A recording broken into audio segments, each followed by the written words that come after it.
superhero movies. There are a lot of them, and good reason for it too. The majority of them are crowd pleasers, and reach a wide and varied audience across the globe.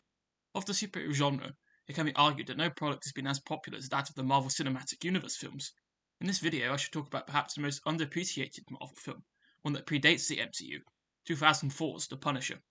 The Punisher was directed by Jonathan Hensley and stars Thomas Jane as the titular Punisher, also known as Frank Castle, an FBI agent who becomes a vigilante after his wife and son are murdered on the orders of Howard Saint, played by John Travolta, as Castle had previously killed Saint's son during the bust of an arms deal.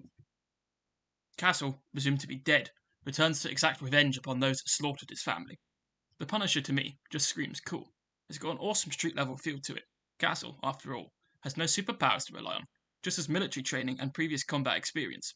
The fight sequences, in which he takes on the various goons and minions of Saint, often take a brutal and realistic depiction that often leaves Castle looking like crap, and it helps to escalate the tension, whilst also making Castle look far more intimidating.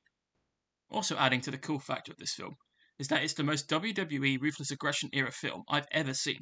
The album stroke soundtrack, of which Slow Chemical will be used for Kane's entrance music, has some really headbanging stuff on there.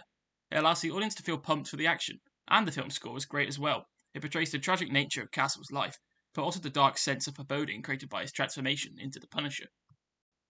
The film is also shot with a dark and damp feeling, with the way the crappy flat that Castle eventually moves into provides some very atmospheric visuals, as well as perhaps the location of the film's most iconic scene, in which WWE/WCW legend Kevin Nash shows up as the Russian and attempts to murder Castle. The whole film just has this cool factor that I think embodies the Ruthless Aggression era, and as a fun fact, Nash was legitimately stabbed for real by accident whilst filming his fight sequence with Jane, but finished the scene anyway. In fact, the various assassins that pop up and try to murder Castle provide some of the film's best moments. I especially love when the guitar-playing sociopath Henry Heck shows up and plays a song that he composed for Castle, and I've got to hand it to him, it's a great little number. The film is also interesting, and not only does Castle want to kill Saint, but he also wants to dismantle everything around him before delivering the final blow. This allows us to watch some great scenes in which Castle messes with the mind of Saint, and seeing him slowly lose his grip on both reality and his criminal empire makes for a thematic sense of dark gratification. The film does an excellent job of making the audience see just how terrible of a person Saint is, and you'll be practically screaming at the screen for him to get his comeuppance at the end. The Punisher is at times a very dark and gritty film that explores the silent rage of Castle, but we are given an exploration of Castle's softer side that is seemingly killed with that of his family. Castle's crappy flat is adjacent to the trio of slightly broken, but good people, who are able to slightly chip away at his icy exterior.